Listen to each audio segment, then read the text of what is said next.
আসসালামু আলাইকুম। ঘনবস্তুতে দ্বিপদী ও ত্রিপদী রাশি খুঁজে অভিজ্ঞতায় চতুর্থ সেশনে তোমাদের সবাইকে স্বাগতম। আজ আমরা দ্বিপদী রাশির বিয়োগের ঘন এর সূত্র গঠন করব। শুরুতেই চলো আমরা গতদিনের যেই বাড়ির কাজ ছিল সেই বাড়ির কাজটি একটু দেখে নিই। ছিল এই যে সূত্রটি আমরা পরবর্তীতে নির্ণয় করেছিলাম, এই সূত্রটি সংখ্যার সাহায্যে যাচাই করা। দেখো, এই সূত্রটি যদি সংখ্যার সাহায্যে যাচাই করো, অর্থাৎ যাচাই যদি করতে চাও, এখানে চলক কি কি, এ এবং বি। তো এ এবং বি যেহেতু চলক, তো আমাকে এ এবং বি এর মান নিতে হবে। চলো আমি এখানে মান নিলাম এ সমান 2 এবং বি সমান 3। তো এখন এখানে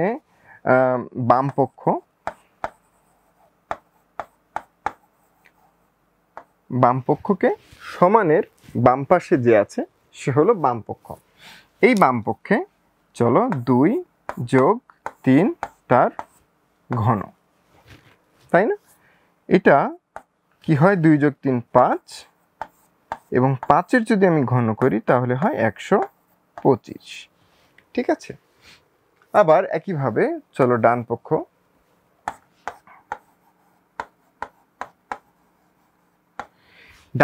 যদি আমি নেই তাহলে দেখো এ কিউব প্লাস বি কিউব। তো এ ছিল আমার 2, তাহলে এ এর ঘন 2 এর ঘন যোগ বি ছিল 3, 3 এর ঘন যোগ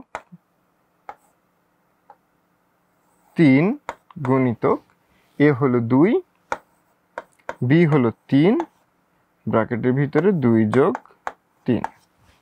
ঠিক আছে, চলো 2 এর কিউব মানে হলো 8,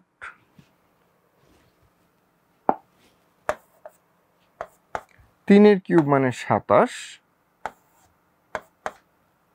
এরপর 3 গুণ এখানে 2 যোগ 3 5, 5 দুগুণে 10, 3 3-এ 9, অর্থাৎ 90। ঠিক আছে, তাহলে এখানে খেয়াল করো, এখানে 8 এবং 27 এটা হলো 35, 35 যোগ 90 হয় 125।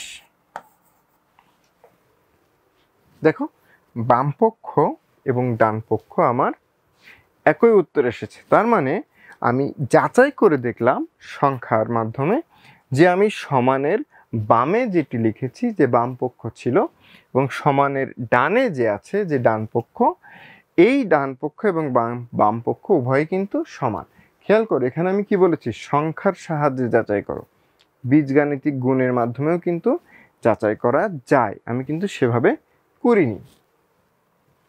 ঠিক আছে, আরেকটি অঙ্ক আছে, দেখো এইটি, অর্থাৎ এ কিউব প্লাস বি কিউব, এটিও সংখ্যার সাহায্যে যাচাই। চলো আমরা এখানেও এ সমান 2, বি সমান 3 ধরে নেই। তো এ সমান 2 হলে দেখো 2 এর ঘন যোগ 3 এর ঘন সমান 2 এর ঘন হয় 8, যোগ 3 এর ঘন হবে 27, এই দুটি সমান হবে 35। ঠিক আছে, তো এটা হলো আমার কি, বাম পক্ষ।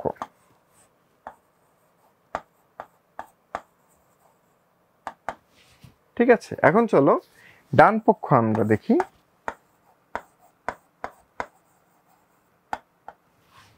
ডান পক্ষে 2 যোগ 3 তার ঘন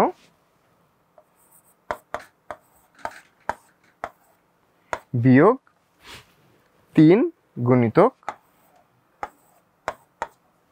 2 গুণিতক 3 এবং 2 যোগ 3।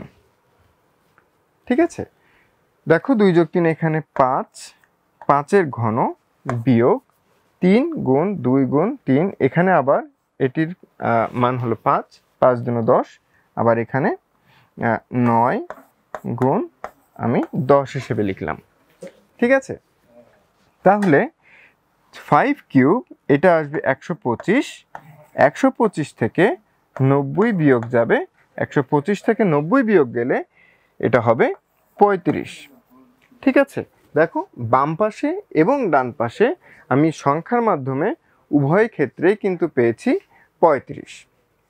ঠিক আছে, তো আমরা বাম পক্ষ এবং ডান পক্ষ উভয় স্থান থেকেই দেখলাম যে বাম পক্ষ 35 হয়, ডান পক্ষতেও 35 হয়। অর্থাৎ আমরা সংখ্যার মাধ্যমে যাচাই করে দেখলাম যে বাম পক্ষ এবং ডান পক্ষ উভয়ই সমান। চলো আমরা আরেকটি যে সূত্র আমরা দেখেছিলাম বীজগাণিতিক সূত্র, সেটিও সংখ্যার সাহায্যে যাচাই করে নিই। অর্থাৎ এখানে আমরা একই নিয়ম ধরে 2 এবং বি এর মান ধরব 3। তোমরা যদি চাও তোমরা একটু অন্য মান ধরেও নিতে পারো, কোনো সমস্যা নেই, উত্তরটি একই আসবে। এখানে একইভাবে 2 কিউব যোগ 3 কিউব, অর্থাৎ আমরা আগেই দেখেছি এটা হবে 35। এখানে 2 যোগ 3 ইন্টু 2 স্কোয়ার মাইনাস 2 গুণ 3 যোগ 3 স্কোয়ার, তাই না? 2 যোগ 3 এখানে হয় 5, 2 স্কোয়ার হবে 4, বিয়োগ 3 দুগুণে 6 যোগ 3 তিনে 9, অর্থাৎ 5 গুণ 4 বিয়োগ 6 যোগ 9 হবে 7। তো 5 7 35। দেখেছ? তো এটিও যে আমরা সূত্র লিখেছিলাম, এই সূত্রটিও কিন্তু সংখ্যার মাধ্যমে আমরা যাচাই করে ফেললাম। তোমরা এইভাবে আরও কয়েকটি মান ধরে এই সূত্রটি যাচাই করতে পারলে যাচাই করে দেখবে। অবশ্যই খেয়াল রাখবে, যদি কোনো ভুল পাও, যদি না মিলে যায়, দ্বিতীয়বার এবং তৃতীয়বার সেটিকে আবার পুনর্মূল্যায়ন করবে। আর যদি তোমরা প্রমাণ করতে পারো যে এটি সঠিক নয়, তাহলে কিন্তু তোমরা এর জন্য নোবেলও পেয়ে যেতে পারো। এখন আমরা ঘনের যোগের মতো ঘনের বিয়োগের একটি সূত্র গঠন করি। দেখো, তার জন্য আমরা প্রথমে একটি ঘন নিয়েছি।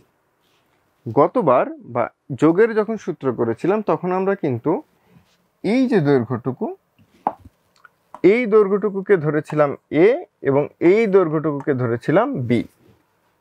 এখন আমরা বি এর দৈর্ঘ্যটি ঠিক রাখবো ঠিকই, কিন্তু এর দৈর্ঘ্য এটার পরিবর্তে এই পুরো অংশটিকে কিন্তু আমি এ নিব। দেখো এখানে লেখা আছে, এই যে পুরো অংশটিকে আমি নিয়েছি এ এবং এই যে বাকি অংশটুকু এটুকু বি। তাহলে এটা পুরোটি যদি এ হয়, এটা যদি বি হয়, তাহলে এটুকু কি হবে? এ মাইনাস বি। আমি যদি আরেকটু সহজভাবে আরেকটু বিশ্লেষণ করে বলতে চাই যে পুরোটির দৈর্ঘ্য যদি হয় 8 এবং এইটুকুর দৈর্ঘ্য যদি হয় 3, তাহলে এইটুকুর দৈর্ঘ্য কত হবে? পুরোটা 8, এইটুকু 3, তাহলে এইটুকু অবশ্যই হবে 8 থেকে 3 বাদ দিলে 5। আশা করি বুঝতে পেরেছ। আমরা বীজগাণিতিক যখন চলক ব্যবহার করি তখন সেখানে একটু অনেক সময় কঠিন মনে হয়, কিন্তু এটার জন্য ঘাবড়ে যাওয়ার কিছু নেই। আমরা কি করব, সেটাকে সংখ্যার মতো করে চিন্তা করব। যদি সংখ্যার মতো করে চিন্তা করি তাহলে চলকও আমাদের বুঝতে সুবিধা হবে। চলক কিন্তু কিছুই না, জাস্ট সংখ্যা, কিন্তু নির্দিষ্ট কোনো সংখ্যা নয়। যেখানে এখানে যেমন আমি 8 ধরেছি, 8-এর পরিবর্তে আমি 9 ধরতে পারি। এখানে 3 ধরেছি, 3-এর পরিবর্তে 2 ধরতে পারি। চলক হচ্ছে একটি চলমান সংখ্যা, যেই সংখ্যার নির্দিষ্ট মান নেই, কিন্তু মানগুলো পরিবর্তন করা যায়। দেখো তো, তাহলে এখানে আমার যেই পরিমাপগুলো আছে, যেই কতটি ঘনবস্তু আছে এখানে, চলো আমরা একটু গুনে নিই। 1 2 3 4, এখানে আছে 4টি ঘনবস্তু উপরে। তাহলে একইভাবে এর উপরে যেমন 4টি আছে, নিচেও 4টি থাকবে। 1 2 3, এই দুটি কিন্তু একই ঘনবস্তু, দেখেছো? এই দুটি কিন্তু একই ঘনবস্তু। তাহলে 1 2 3, তাহলে আরেকটি কোথায়? আরেকটি হলো এই দেখো, এই যে 1 ছিল, সেই 1 বরাবর এই ঘনবস্তুর ওই পাশে আরেকটি ঘনবস্তু রয়েছে, সেটি হলো 4। তো আমরা যখন এই ঘনবস্তুটি যখন একটু একটু করে ভাগ করব, তখন কিন্তু আমরা খুঁজে পাবো যে এই ঘনবস্তুর ওপাশে কিন্তু আরেকটি ঘনবস্তু আছে। দেখো তো, প্রথমে আমরা কি করব, একটি ঘনবস্তু এখান থেকে বের করে নিয়েছি। দেখো, এই যে ঘনবস্তুটি ছিল এখানে, এই ঘনবস্তুটি আমি এখানে লিখে ফেলেছি। ঠিক আছে, তাহলে এই যে ঘনবস্তুটি আমি নিয়ে আসলাম এই স্থান থেকে, এইখানে নিয়ে আসলে তাহলে এখানে কি কি ছিল, বি ছিল, এখানে উচ্চতা বি ছিল, এবং এই যে অংশটুকু ছিল এ মাইনাস বি। তাহলে এই ঘনবস্তুটির আয়তন তাহলে আমরা কিভাবে বের করতে পারি, দৈর্ঘ্য গুণ প্রস্থ গুণ উচ্চতা। তাহলে দৈর্ঘ্য হলো বি, প্রস্থ এ মাইনাস বি, উচ্চতা বি। তাহলে এটাকে আমি আয়তন লিখতে পারি a minus B into b square, তাই না? হ্যাঁ, একটু যদি সহজ করে লিখি, সিম্পলিফাই করে, তাহলে লিখব a b square minus b cube. ঠিক আছে, তাহলে এমন ঘনবস্তু কি আর আছে? দেখো তো, এই যে ঘনবস্তু, এটার মতো কি আর আছে? হ্যাঁ, এটার মতো। দেখো, এই যে ঘনবস্তুটি আছে, এটা কিন্তু এটার মতোই দেখতে। চলো, তো এখন কি করব, আরেকটি ঘনবস্তু নিয়ে যাই। চলো, এই দেখো, এই সাইডের ঘনবস্তুটি আমরা নিয়ে গেছি। তো ওই সাইডের ঘনবস্তুটি কি কি ছিল, বি বি বি। তাহলে এটির আয়তন হয় বি কিউ। ঠিক আছে, চলো আরেকটি ঘনবস্তু নিয়ে আসি। ওই দেখো, পিছনের ঘনবস্তুটি আর এই ঘনবস্তুটি এটির সেম, কারণ ওটিরও দৈর্ঘ্য ছিল এ মাইনাস বি, প্রস্থ ছিল এ মাইনাস বি, সরি, প্রস্থ ছিল হলো বি। এই যেহেতু এই অংশটুকু দেখো, দেখো এর দৈর্ঘ্য হলো এ মাইনাস বি, প্রস্থ এই অংশটুকু বি, আর উচ্চতা এই অংশটুকুও বি। তাহলে a minus B into b, যেটা হলো a minus B into b square. তাহলে এই যে ঘনবস্তুটি এবং এই ঘনবস্তুটি একই। তাহলে চলো এই দুটিকে আমরা একই স্থানে রাখলাম। এরপর কি করব, এরপর একই রকম আরেকটি ঘনবস্তু আছে, খেয়াল করো। এটা দেখো, এইটার আয়তন, এইটার প্রস্থ হলো এ মাইনাস বি, উচ্চতা, এটার দৈর্ঘ্য হলো বি, আর এটার দৈর্ঘ্য এবং প্রস্থ উভয় কিন্তু বি। তাহলে a minus B into b square. ঠিক আছে, তাহলে এই যে ঘনবস্তুটি, এই ঘনবস্তুটি আমার কোথায় যাবে, এই ঘনবস্তুটি এটার সাথে যাবে, যেহেতু এ মাইনাস বি এবং ইন্টু বি স্কোয়ার হলো ওর আয়তন। তো আমি কি করলাম, এই ঘনবস্তুটিকেও ওটার সাথে লিখে ফেললাম। এরপরে কি করব, দেখো এই যে পাশে যেটি ছিল, দেখো এই যে সাইডের এই ঘনবস্তুটির দৈর্ঘ্য প্রস্থ উচ্চতা দেখি। দৈর্ঘ্য প্রস্থ হলো, এটা হলো এ মাইনাস বি, আবার এই উচ্চতা খেয়াল করো, এই উচ্চতা কিন্তু সবগুলাই এ মাইনাস বি, এটাও কিন্তু এ মাইনাস বি। তাহলে এটাই A minus B into A minus B into B. ঠিক আছে, তাহলে এই ঘনবস্তুটি কিন্তু এই দুটি ঘনবস্তুর প্রকারের ভিতরে কোনোটির সাথেই মিলছে না। তাহলে চলো এটাকে আমরা একটু অন্য জায়গায় নিয়ে গেলাম। তাহলে এই যে ঘনবস্তুটি, এই ঘনবস্তুটি কি হচ্ছে, এই ঘনবস্তুটি হলো এ মাইনাস বি দুটি ইন্টু একটি বি আছে। তাহলে a minus B whole square into b. এরকম ঘনবস্তু কি আমাদের আর আছে? হ্যাঁ, দেখো এখানেই খেয়াল করো, এ মাইনাস বি এবং বি। তাহলে এই ঘনবস্তুটিও ওটির মতোই একই স্থানে করে। এখন খেয়াল করো, সবগুলো সরিয়ে নিয়ে যাওয়ার পরে দেখো এই ঘনবস্তুটির ঠিক পিছনে একটি ঘনবস্তু আছে, যেটি আমরা কিন্তু একটু আগে বলেছিলাম আছে, কিন্তু আমরা দেখতে পাচ্ছি না। সেটি এখন আমরা দেখতে পাচ্ছি, কারণ আমরা বাকি ঘনবস্তুগুলো সরিয়ে ফেলেছি। তাহলে এই ঘনবস্তুটিও কিন্তু এটাতে যাবে, কারণ কি, এটা হলো বি, এটা এ মাইনাস বি এবং এটা এ মাইনাস বি। ঠিক আছে, তাহলে একই ক্যাটাগরিতে যাচ্ছে। তাহলে আর একটি ঘনবস্তু বাকি থাকে, সেটি হলো এটি, যার দৈর্ঘ্য তোমরা একটু এখানে খেয়াল করতে পারো, যার দৈর্ঘ্য এ মাইনাস বি, প্রস্থ এ মাইনাস বি এবং উচ্চতাও এ মাইনাস বি। তার মানে আমরা এটার যে আয়তন, সে আয়তনটি লিখতে পারি এ মাইনাস বি। তাহলে এটার আয়তন কি হচ্ছে, এ মাইনাস বি তার হোল কিউব। ঠিক আছে, দেখো আমরা কিন্তু এখানে তাহলে কয় ধরনের ঘনবস্তু পেলাম? আমরা ঘনবস্তু পেলাম a minus B whole cube, এটাই এক ধরনের। এখানে দেখো a minus B whole square into b. চলো আমরা এটাকে একটু ছোট করে নিই বা একটু সিম্পলিফাই করে নিই। কি হবে? এ স্কোয়ার, আমরা কিন্তু বিয়োগের বর্গের সূত্র জানি, a square minus 2ab plus b square into B. ঠিক আছে, তাহলে এটা আসবে a square b minus 2ab square plus b cube. তাহলে দেখো আমাদের এই একটি আয়তন,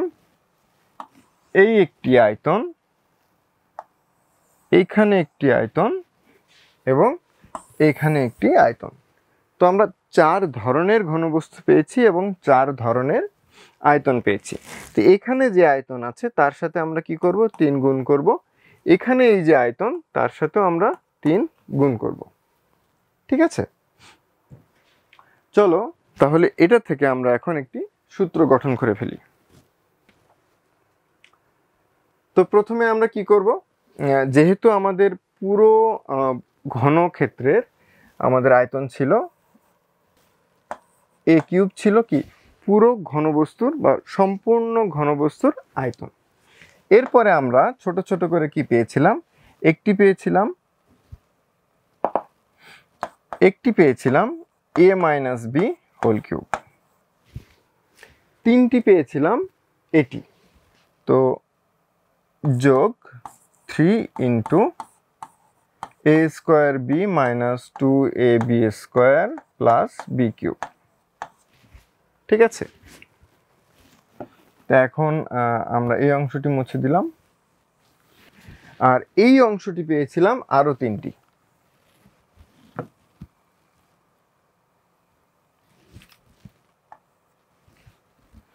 এই অংশটি পেয়েছিলাম আরো 3টি। তাহলে যোগ 3 into a b square minus B cube. আরেকটি পেয়েছিলাম কিন্তু উপরে বি কিউব পেয়েছিলাম শুধুমাত্র, তাহলে এখানে সেই বি কিউব। ঠিক আছে, তাহলে দেখো আমরা 4 প্রকারের যেই ঘনবস্তুর যেই আয়তনগুলো ছিল সেই আয়তনগুলো আমরা এখানে লিখে ফেললাম। এখন কি করব? চলো এটাকে আগে আমরা একটু সিম্পলিফাই করে নিই, একটু সরলীকরণ করে নিই। তাহলে a minus B whole cube plus 3a square b বিয়োগ 6ab স্কোয়ার যোগ 3b কিউব যোগ 3ab স্কোয়ার বিয়োগ 3b কিউব যোগ b কিউব। ঠিক আছে, এরপরে চলো a minus B whole cube plus a b square, এখানে একটি আছে, এখানে একটি আছে, সরি এ স্কোয়ার বি একটি আছে না, এ স্কোয়ার বি, তাহলে লিখলাম প্লাস 3a স্কোয়ার বি। এ বি স্কোয়ার দুটি আছে, একটি -6 একটি +3, তাহলে হবে -3ab স্কোয়ার। বি কিউব একটি প্লাস, একটি মাইনাস এবং একটি প্লাস, তাহলে এখানে হবে প্লাস বি কিউব। ঠিক আছে, তো এখন দেখো আমরা কিন্তু একটি সূত্রের প্রায় দ্বার প্রান্তে চলে গেছি। তাহলে এখন কি করতে হবে? যেহেতু আমাকে বিয়োগের ঘনের সূত্র নিতে হবে, তাহলে এই বিয়োগ অংশটি এক পাশে রেখে বাকি অংশগুলো অন্য পাশে নিব।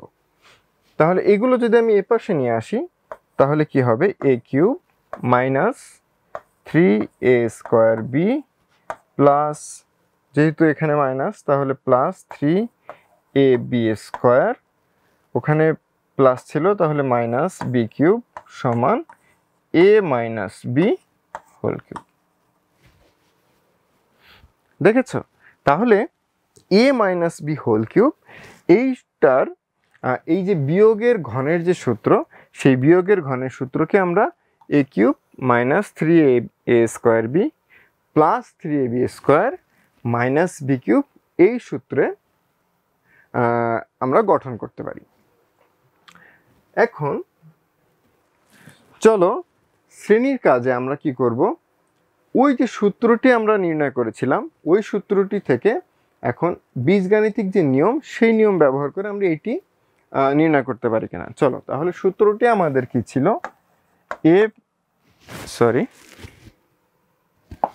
a minus B whole cube সমান a cube minus 3a square B plus 3ab square minus B cube.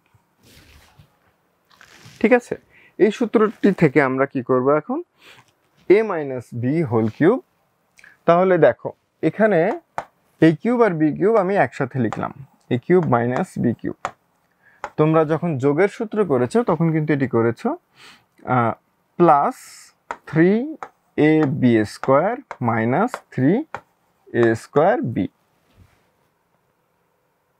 বা আমি যেভাবে আছে ওই অর্ডারেই লিখি, minus 3a square B plus 3ab square.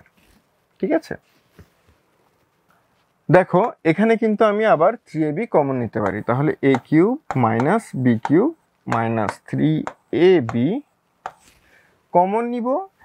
যেহেতু এর আগে বিয়োগ চিহ্ন আছে এবং আমি বিয়োগ চিহ্ন কমন নিয়ে ফেলেছি, তাহলে এর আগে এখন হবে যোগ চিহ্ন, এবং a 3a স্কোয়ার বি থেকে 3ab কমন নিলে থাকে a প্লাস, যেহেতু আগে মাইনাস কমন নিয়েছি এবং তোমরা সপ্তম শ্রেণীতে দেখেছো যখন আমি বিয়োগ চিহ্ন কমন নেই তখন প্রত্যেকের আগের যে চিহ্ন সেটি পরিবর্তন হয়ে যায়। যেমন এর আগে বিয়োগ চিহ্ন ছিল, সেই বিয়োগ চিহ্ন পরিবর্তন হয়ে যোগ লিখেছি, এর আগে যোগ চিহ্ন সেটি পরিবর্তন হয়ে বিয়োগ হবে, এবং 3ab থেকে ab স্কোয়ার থেকে ab কমন নিলে থাকে b।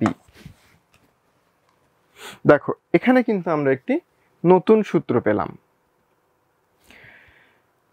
তো এই যে নতুন সূত্র একটি পেলাম, এই সূত্রটি কিন্তু তোমরা সংখ্যা দিয়ে যাচাই করে নিতে পারো। আমরা এটা কিভাবে যাচাই করেছি, এখন কিন্তু আমরা বীজগাণিতিক নিয়মে যাচাই করেছি। ঠিক আছে,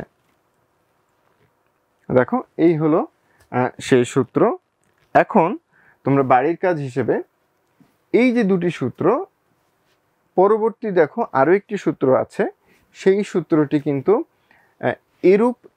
এরকম একটি অনুরূপ সূত্র আমরা যখন যোগের ঘন করেছিলাম তখন এরকম একটি অনুরূপ সূত্র আমরা প্রমাণ করেছিলাম। এখন বিয়োগের ক্ষেত্রে তোমরা বাড়িতে এই সূত্রটি প্রমাণ করবে এবং এরপর প্রতিটি সূত্র সংখ্যার সাহায্যে যাচাই করবে। দেখো এখন আমরা এই সূত্রগুলো কোথায় ব্যবহার করতে পারি। মনে করো তোমাকে 51 এর আমি ঘন নির্ণয় করতে দিয়েছি, বা 51 না বলে আমি বললাম 99। আমি বললাম এই সংখ্যার তুমি ঘন নির্ণয় করবে। মনে করো 99 গুণ 99 গুণ 99, 3টি 99 এর গুণ কিন্তু আমাকে ঘন নির্ণয় করতে হবে। কিন্তু আমি যদি এখানে একটু ভেঙে নেই 100 মাইনাস 1 তার ঘন, তাহলে দেখো আমি সূত্র অনুযায়ী আমি কিন্তু এটা নির্ণয় করতে পারি। কিভাবে দেখো, প্রথমে 100 তার ঘন, এরপর বিয়োগ 3a স্কোয়ার বি, না তাহলে 3 into 100 square into 1 plus 3ab square, 3 into 100 into 1 square minus 1 cube. দেখেছো সহজ কিন্তু এটি, তাই না? তাহলে 100 পরে হোল কিউব দিলে 100 পরে 1-এর পরে 6টা শূন্য হবে, বিয়োগ 3 গুণ তার মানে 3-এর পরে 1 2 3 4টি শূন্য যোগ 300 বিয়োগ 1।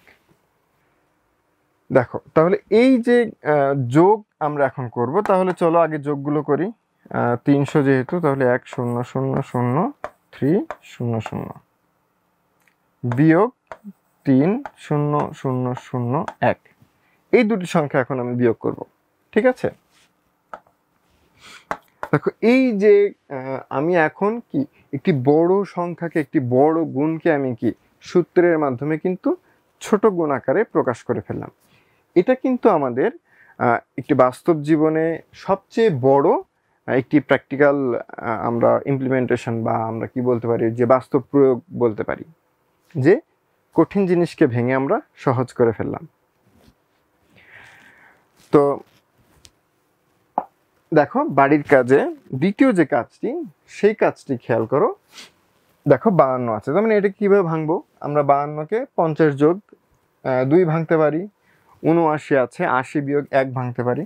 তো এভাবে এই যে দ্বিপদী রাশিগুলো পরবর্তীতে আছে, আমরা এদের ঘন নির্ণয় করব বাড়িতে বসেই। ঠিক আছে? তো আমাদের পরবর্তী ক্লাসের জন্য তোমাদের সবাইকে অভিনন্দন। আজকের ক্লাস এ পর্যন্তই।